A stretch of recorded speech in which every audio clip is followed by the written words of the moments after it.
La Edad Media es una época fascinante pero también muy compleja y diversa. Más allá de los grandes acontecimientos y personajes históricos había una serie de costumbres y hábitos que marcaban el día a día de las personas que vivían en esa época medieval. Algunas de estas tradiciones pueden parecernos extrañas, curiosas o incluso terribles, pero también nos revelan aspectos de la cultura, la religión, la política, la economía y la sociedad que a menudo se pasan por alto. Así que quédate con nosotros hasta el final, ya que hoy desvelaremos 7 tradiciones medievales que te sorprenderán. Recuerda suscribirte y activar la campana de notificaciones. Comencemos. Primero, la venta de esposas. Una costumbre antigua y controvertida hoy en día fue una costumbre que se dio en la Europa medieval y moderna temprana, que nos muestra la difícil situación de las parejas y las mujeres en esa época. A pesar de lo que se cree popularmente, esta costumbre no era una forma legal de divorciarse, sino una manera de terminar un matrimonio de forma pública y humillante. Muchas veces con el consentimiento de la esposa consistía en llevar a la esposa a un mercado con una cuerda alrededor de su cuello y subastar al que ofreciera más dinero. El objetivo no era tanto el dinero sino romper los lazos matrimoniales ante la sociedad. La subasta solía ser un acuerdo previo entre todas las partes. Incluso la esposa en algunos casos era una medida desesperada de parejas pobres que no tenían otra opción para separarse y empezar una nueva vida. Aunque pueda parecer una costumbre bárbara o machista, la venta de esposas era una práctica social compleja que surgió como una respuesta a las leyes de divorcio medievales, que eran muy estrictas y desfavorables y que dejaban a las parejas sin alternativas para separarse. La costumbre revela las limitaciones que sufrían las mujeres en cuanto a su libertad personal y su poder económico, pero también las formas creativas, aunque problemáticas, que la gente usaba para escapar de un sistema opresivo. Segundo, la formación de los caballeros medievales. La caballería medieval es un tema que fascina a muchos por su aura de nobleza, heroísmo y romance. Sin embargo, convertirse en caballero en la Europa medieval no era una tarea fácil, sino que requería de una larga y exigente preparación que abarcaba diversos aspectos de la vida militar, social y espiritual. A diferencia de lo que se cree comúnmente, la caballería no era un privilegio exclusivo de la sangre, sino que había que merecerla a través de una serie de pruebas que demostraran la valía del candidato. El proceso solía empezar con un periodo de paje durante el cual un niño de unos 7 años servía a un caballero o a una casa noble, aprendiendo los fundamentos de combate, equitación y etiqueta. Alrededor de los 14 años el paje ascendía al rango de escudero, entrando en una fase más avanzada de entrenamiento que consistía en acompañar al caballero en las batallas, cuidar de la armadura y las armas y actuar como una especie de asistente personal.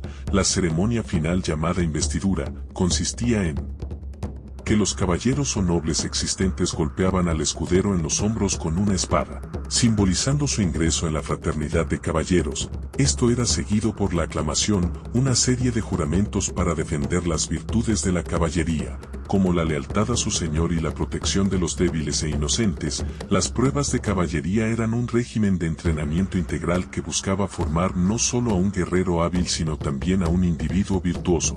Eran pruebas físicas, psicológicas y espirituales que inculcaban los ideales medievales de honor, piedad y responsabilidad social. Tercero, leyes suntuarias, el control social en la Edad Media. Las leyes suntuarias son un aspecto poco conocido de la historia medieval, pero que revelan mucho sobre las tensiones y los desafíos de la sociedad de aquella época.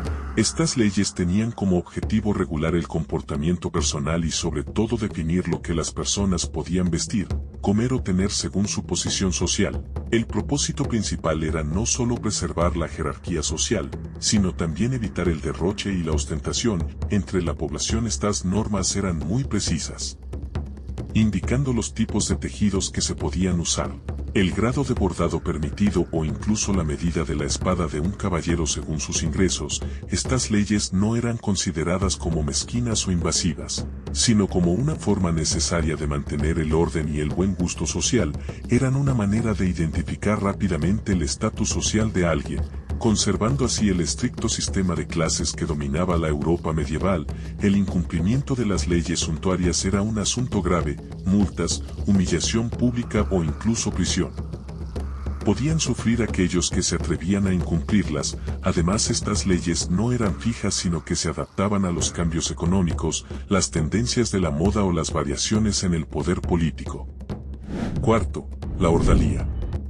El juicio divino en la Edad Media, la ordalía, era un método de prueba judicial que se usaba en la Europa medieval.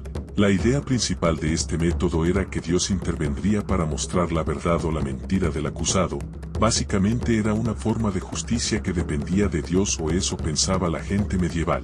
El juicio por ordalía consistía en poner al acusado a una prueba física muy peligrosa o dolorosa. Si el individuo no sufría daños o se recuperaba pronto, se le declaraba inocente. En cambio, si fallaba o se lesionaba, se le consideraba culpable.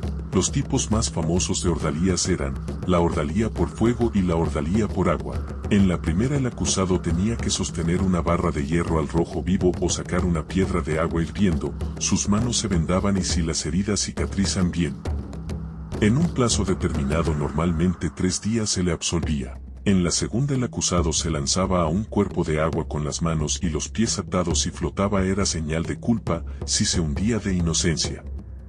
Quinto, el diezmo y el juramento de fidelidad. Son dos conceptos que quizás nos resulten extraños en la actualidad, pero que fueron fundamentales para la vida comunitaria en la Edad Media. Aunque el diezmo se suele asociar con la donación del 10% de los ingresos a la iglesia, en la Inglaterra medieval tenía también una función social y política. En un contexto de escasa presencia policial y jurídica, el diezmo era un mecanismo de control y solidaridad entre los vecinos. Un diezmo era un grupo de 10 familias cuyos varones adultos se comprometían a velar por el cumplimiento de la ley y el orden. Si alguno de ellos cometía o era acusado de algún delito, los demás debían entregarlo a la justicia, o en caso contrario, hacerse responsables de las consecuencias. El diezmo no era solo una teoría sino una práctica habitual. Los miembros del diezmo se reunían periódicamente para tratar los asuntos de la comunidad, resolver los conflictos menores y asegurarse de que todos cumplieran con sus obligaciones sociales. El juramento de fidelidad era otro elemento clave de la organización medieval. Consistía en la promesa de lealtad y obediencia que los fieles hacían a la iglesia, a sus superiores o al rey. Sexto, la alquimia. En la vida cotidiana, la alquimia, que se considera la antecesora de la química moderna, se relaciona con lo mágico y lo oculto, creando imágenes de personajes con capuchas inclinados sobre recipientes tratando de convertir los metales comunes en oro, o fabricar el elixir de la vida. Lo que se conoce menos es cuán profundamente influyó la alquimia en la vida diaria de la época medieval. Más allá de estos altos propósitos, en su esencia la alquimia era el estudio de la transformación no solo de las sustancias, sino también del alma humana y el universo. Los alquimistas eran los farmacéuticos, metalúrgicos y a veces hasta los cocineros de su tiempo. Su trabajo tenía aplicaciones prácticas que abarcaban varios aspectos de la vida cotidiana. Por ejemplo, la elaboración de remedios medicinales era casi exclusivamente el campo de los alquimistas. Desde bálsamos y cremas hasta brebajes diseñados para curar una variedad de enfermedades, la alquimia tuvo un papel fundamental en la atención médica medieval. Las hierbas y minerales que recolectaban no eran solo para rituales misteriosos, sino también para la sanación práctica. Séptimo, el amor cortés y la poesía trovadoresca. Son conceptos literarios que nacieron en la Europa medieval y que reflejaban una forma de amor noble, sincera y caballerosa. Estos conceptos se originaron en la poesía lírica, en lengua occitana que se hablaba en el sur de Francia y otras zonas. Los trovadores eran poetas, de condición noble, que creaban sus propios versos y los cantaban acompañados de música. A diferencia de los juglares, que eran de clase baja y solo interpretaban las obras de otros, los trovadores eran respetados y admirados por su arte. El amor cortés consistía en el sentimiento elevado y puro de un caballero por una dama que solía ser de mayor rango social y estar casada. Este amor no buscaba la satisfacción carnal sino la perfección espiritual. El caballero debía demostrar su devoción y su valor a la dama, que lo sometía a duras pruebas y le exigía fidelidad. Gracias por ver el video hasta el final. Recuerda recomendarnos, suscribirte y activar la campana de notificaciones. Hasta pronto.